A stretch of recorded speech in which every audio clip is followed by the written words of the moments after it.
Okay अहिले हामी सहारा आइल्यान्डमा छौँ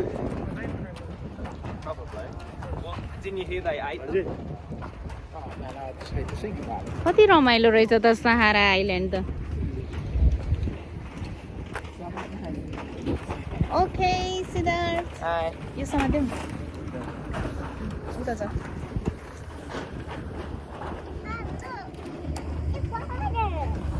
बाबा नि बाबा खेद्दैछ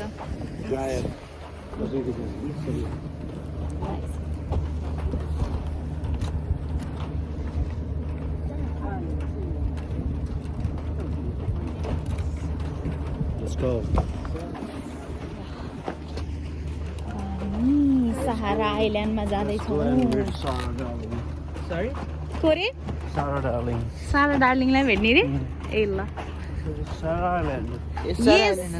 yes you're right okay we are in Sarah Island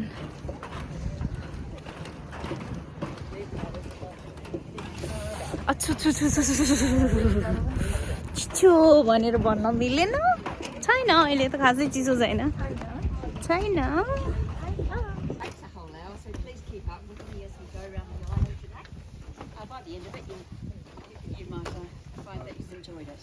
I promise I'll try and keep you as dry as I can today, but I can't actually do much about that. We have got a few areas of shelter, but that's it. So, but if you want to hear the story, I'm afraid you have to stick with me, okay? We have got a shelter. You can go back to that if you feel you need to, or back to the boat. But if you want to hear the story, you have to stick with me. All right.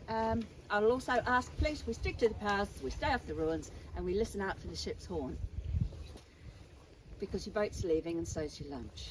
All right? Got the picture. Okay. So, folks, this little island, it was once called Longaruraruna by the Palawa, and I acknowledge the first custodians of this land. The Tugi and the Murgan people lived mainly along the coast, but they'd come and visit Macquarie Harbour on a seasonal basis to collect black swan eggs and to hunt wallaby in the button grass plains around the harbour. Now, it is thought that this little island may have been a woman's island, but we'll never know that for sure. What we do know, though, is in between 1822 and 1834, this little island was a convict punishment settlement for secondary offenders. Those convicts who reoffended in Tasmania, or Van Diemen's Land as it was called, they were banished here. This was the first of the banishment settlements before Port Arthur.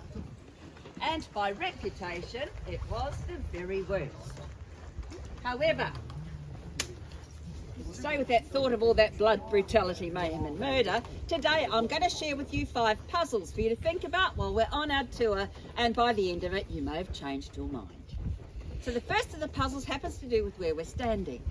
Where we're standing is above the shipyard of Sarah Island, where they built 131 ships over that 12-year period. The largest of those ships was a brig that was 230 tonnes. And if you're wondering how big that is, that's a vessel almost as long as your cruise boat being built right here across the island. Now, the interesting part about all of that, folks, is they never meant to build ships here at all. The whole purpose of this settlement was purely to have it as a slave labour camp. To get the convicts to harvest the hewn pine from down the Gordon River, where you're going today, and float it up here to the saw pits where they'd mill it into timber, stockpile the timber before sending it off to the shipyards in Hobart. But they ran into a small problem, and it was called... Rain. Yes, the West Coast weather! This may surprise you, but not every day is as calm as this one here. It was the days of sailing ships, and the fastest trip ever recorded for a sailing ship from here to Hobart was 36 hours, which is pretty good, really. Yeah. Only trouble was the longest return trip back here did actually take 11 weeks. Weeks? Oh. Yeah, weeks. Weeks. Now, can you see a bit of a problem with that? Nothing stopped here. They kept on milling the timber, the stockpile kept on growing, and that's when they decided they would build a ship out of the stockpile right here while they waited for their supply ship to come back. And that, folks, was the start of the shipbuilding industry here on this island. And what's more, they did build good ships. So that's your number one puzzle. How on earth do you build good ships when all you have as a workforce is a whole pile of convicts that really don't want to be here. Okay? All right, I've got 3 things to point out, folks. If you look out to the ridge line, you can see a mountain that looks like this. Yeah. That one's called Frenchman's Cap, and that was the convict's compass. I will explain that to you later in the story. I just wanted you to know where it was. Okay, the little island off the end here, half a mile across from this one to that one. That was the high security prison of the place. There was a 3-room dormitory built on top of that rock, and that's where they kept the hardmen in chains. They were the chaps that had a habit of running away. So the only way they got off that rock with chains on their legs was if the military collected them in the morning and brought them here and put them to work. Now one more island across the bay in this direction. Can you see that pale sandstone cliff face right on the water line? Go back. Right, that one's called Halliday's Island, and that was the Isle of the Dead, and there were about 80 convicts buried over the 12-year period. Okay, now can I have a word to parents, please? These things here are called handrails, safety rails.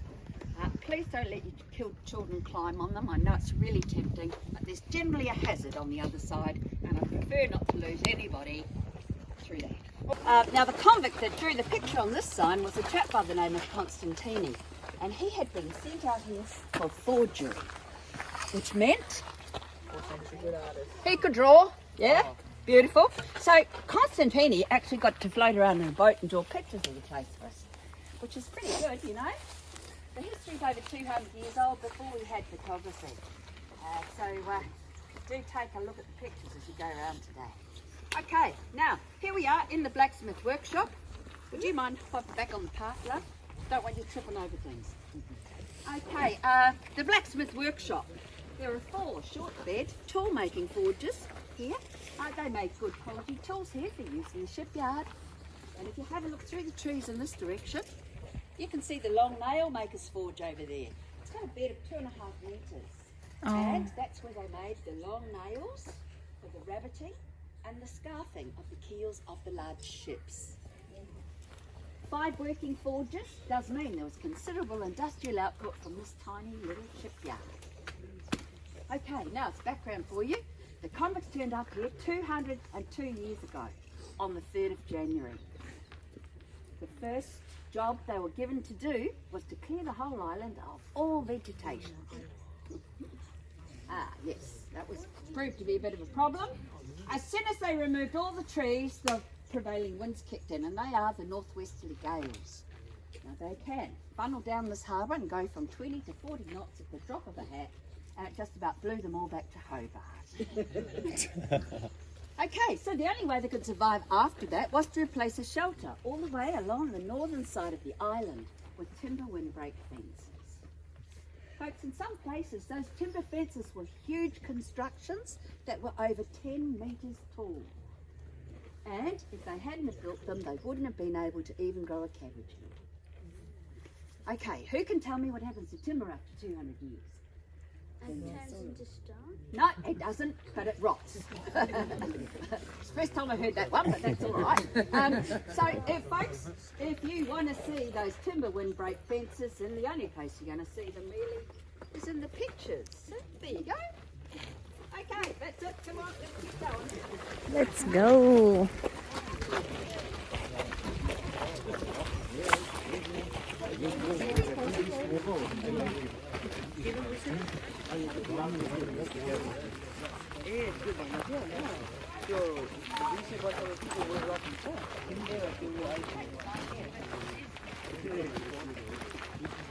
Okay, come on up, folks. Come on up.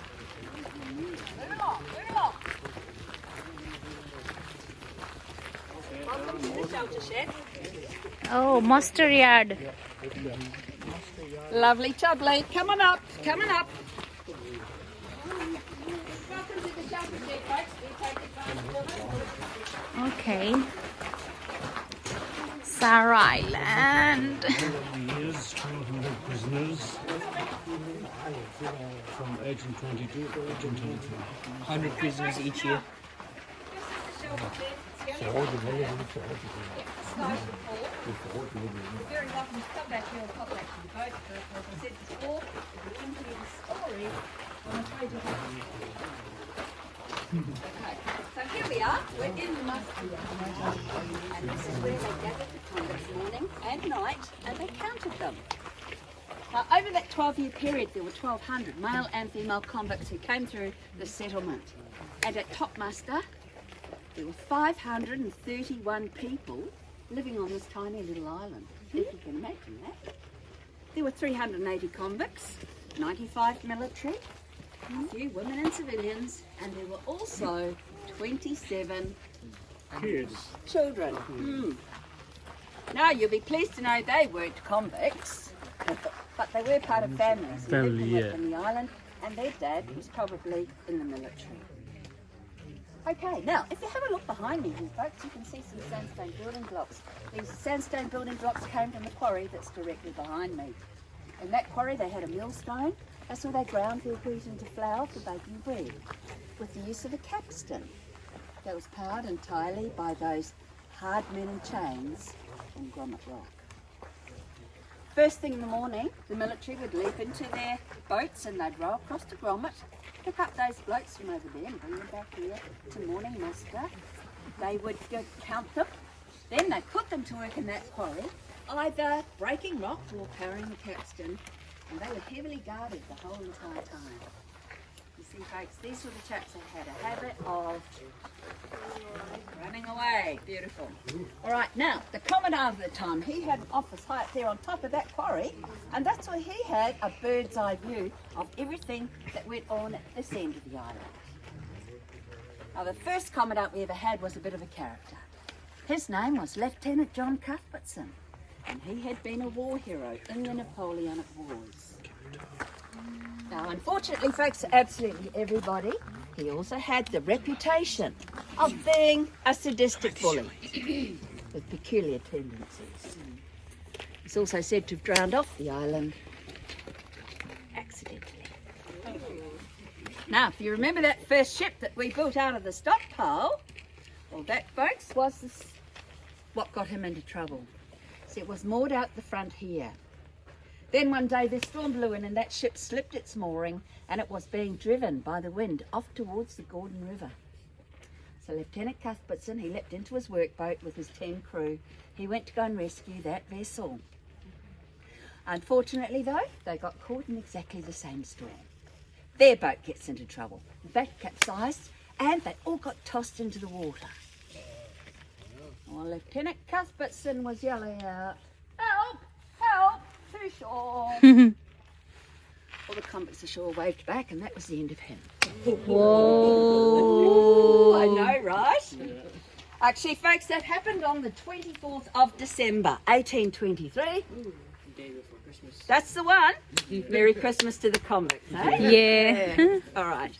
Okay, now, folks, I better apologise to you because I have welcomed you to Sarah Island, haven't I? All right, well, truth is, you're not quite there yet, and I will explain that. Folks, originally, Sarah Island started here where the quarry is. In fact, it's the high part that goes through the middle of the island. Oh. And absolutely everything that we've walked across so far today has been reclaimed land. They reclaimed a whole third of the island using marine pigsty engineering. That was using heavy timbers and rock, rubble and gravel from around the harbour because they wanted to create all of this flat working area for the shipyard. And now that you know that the prevailing winds come from the northwest, you can understand that the southern side of the island was where all of the boats and the shipping were far safer out of that weather because we're actually standing in the lee of the land. So that's why they built up the southern side into wharves, jetties, roadways and docks from where you hopped off the boat to the other end where they had the saw pits and milled the hewn pine into timber to build good ships. Now, as you may have seen in the odd photo or picture so far today, folks, in its heyday, this little island did look something like a cute English coastal village. There were 36 buildings and structures built on here. Most of them were built out of timber and had brick and sandstone fireplaces.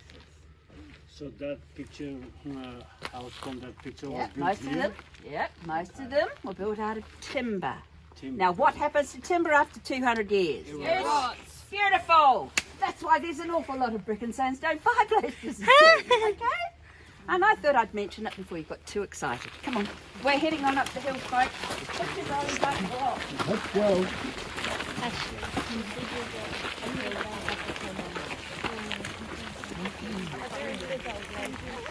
Let's go. Let's go.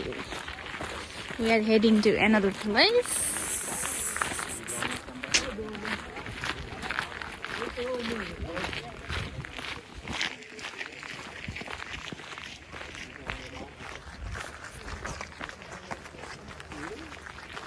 Woohoo.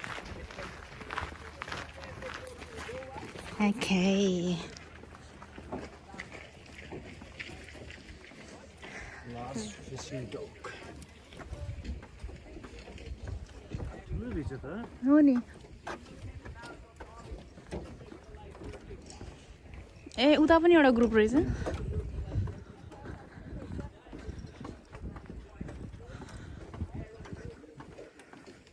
Sarah Island Sarah Where is Sarah मैले सेरालाई भेटिन नि त खोइ सेरा कहाँ छ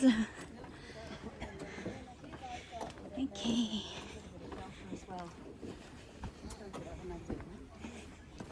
Okay military barracks Okay Commissariat Promontory. And okay, coming up, folks. Yeah, wind water. Military barracks. Yeta heर्छु न This one behind. military barracks. Yeah. You just sit on the stand on either side, then Uta, uta. still have a look. Yes. Coming up. Okay, folks, यहाँ पछाडि रहेछ keep on coming. We're talking about the reclaimed land along here. This promontory that you see out in front of you, that's entirely man-made, was built very strongly because it had to support the weight of the commissariat store. This beautiful building here in the picture. You stand back, others can have a look too. Keep on coming. Keep on coming. That's the one. Beautiful. Don't know diving off. Right, safety right. Okay, now, this was everyone's favourite place, folks, because not only did they keep all the settlement supplies in there, but all of the good stuff. Which was, yes, the rum, the tea, the sugar and the tobacco. And it was heavily guarded by the military. Now, off to the right of this promontory, down below there is the small boat basin. That's where they kept all of the workboats safe out of the weather. Also heavily guarded by the military, just to save Eddie Colbert from getting that bright idea of... Exactly! Over that 12-year period, there were 180 escape attempts. I'm very pleased to say that 1 in 5 did make it. Okay, that's good. One of the best ones happened in 1828. A young man by the name of James Goodwin was working on a logging party up the Gordon River, where you're going today, when he managed to wander off. Now what he did, folks, was he followed the mighty Franklin River all the way up into the mountains. He went to the left of Frenchman's Cap and into the Central Highlands, and when he got there, he turned right and he headed for Hobart. Oh Now, do you know, it was 6 weeks later before they recaptured him, but he was on the outskirts of Hobart, and I reckon that's a fantastic effort. Yeah, it was. Did you swim first? It was. No, he walked. Oh, walked. He was already working up there, love. All right. Now, that brings us to, well, they didn't bother to drag him back here when they caught him and stick him on Grommet Rock with all the other runaways, because they had far better ideas. Through their meddling, their manipulation, and of course their trading with the military. But as time went on and the place got more established, they could see there was an opportunity happening here, and they wanted a part of that action.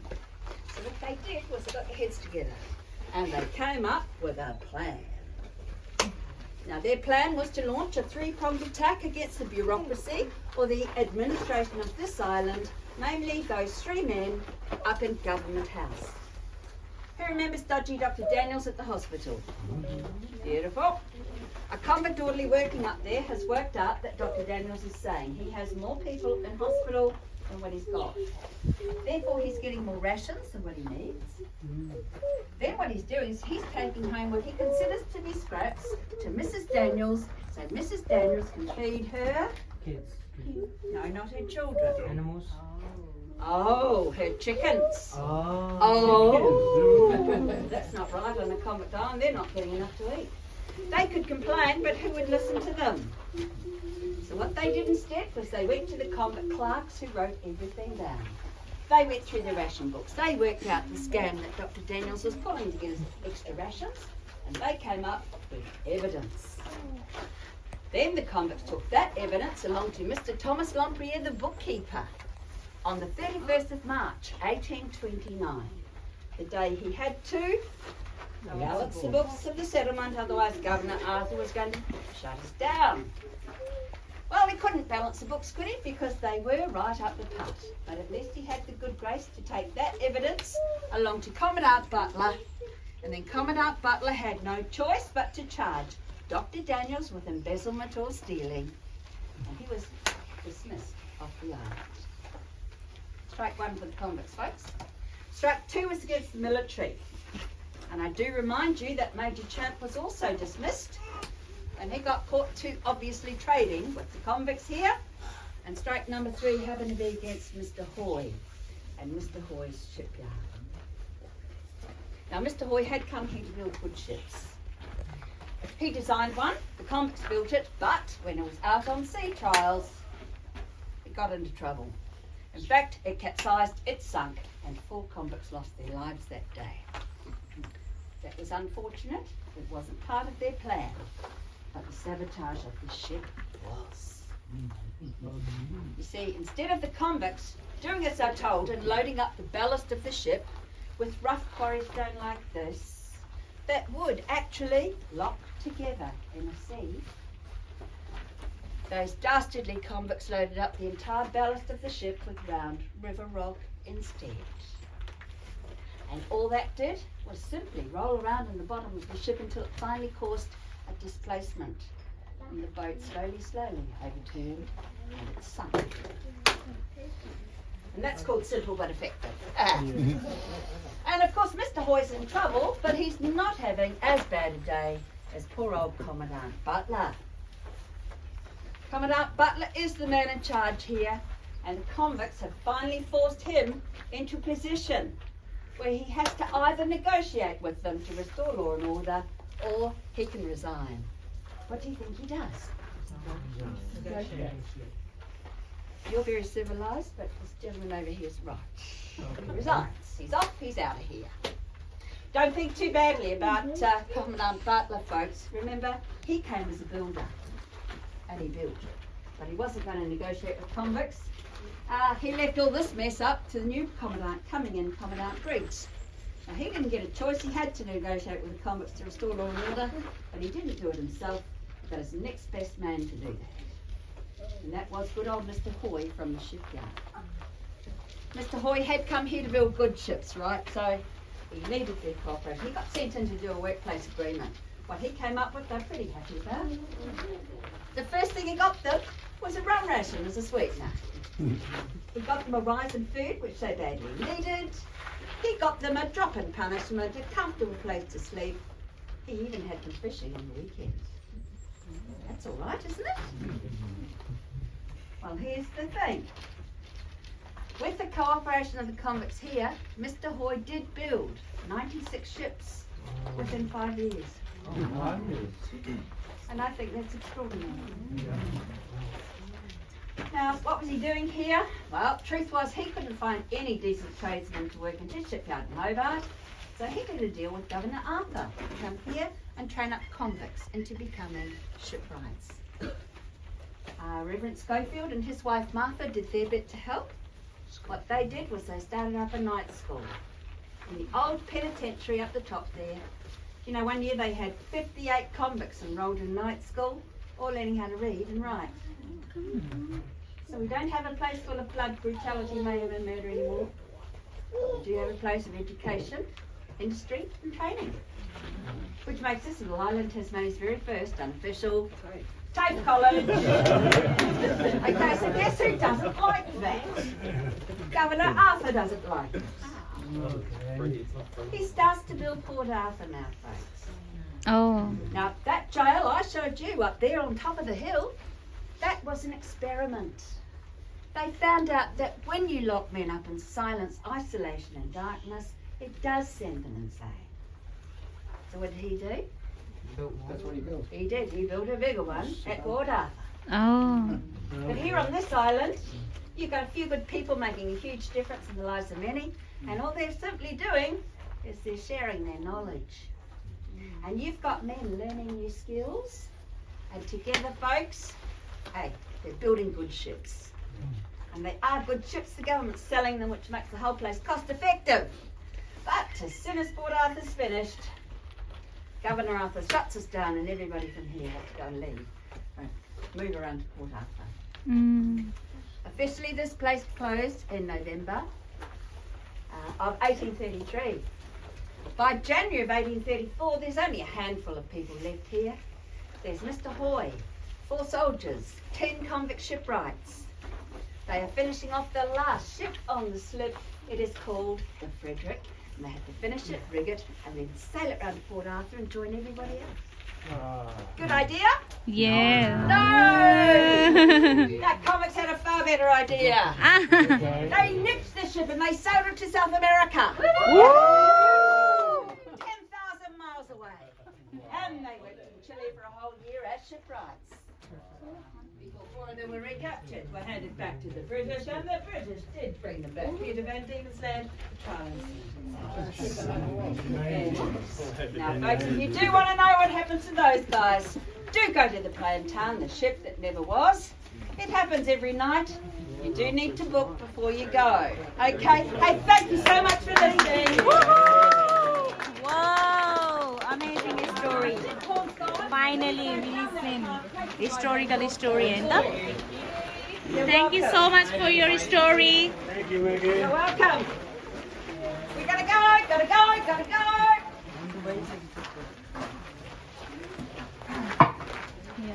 Thank you, folks. Finally, we finished our story, and we are heading to our cruise. This way, follow me.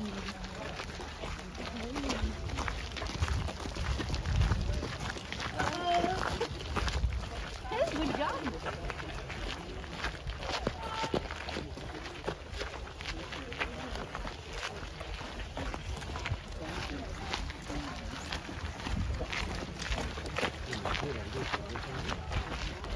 कस्तो लाग्यो त्यो story Presika राम्रो खतरा story सुनेर चाहिँ हामीले सारा आइल्यान्डको बारेमा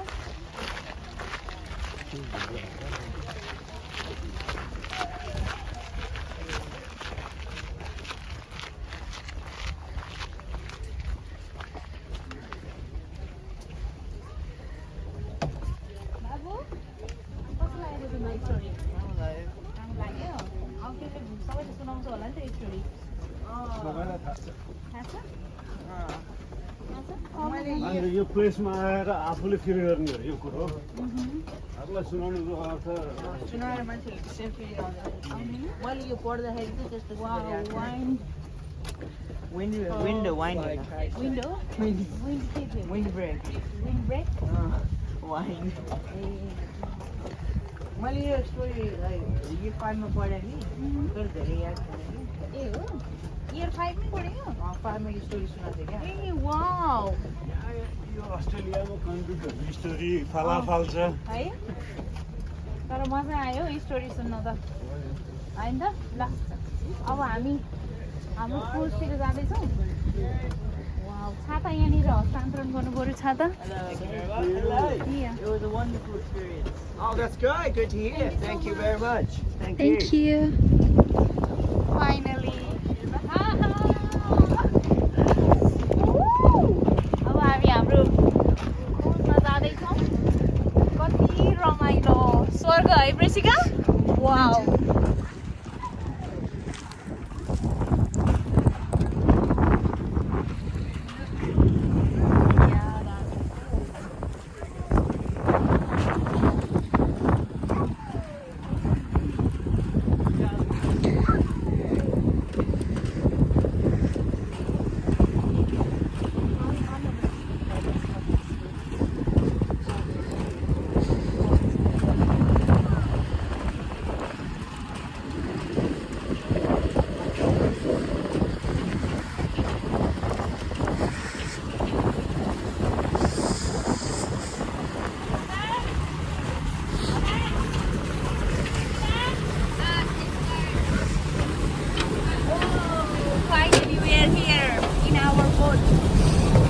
lunch time anyway. Yeah, that's Okay.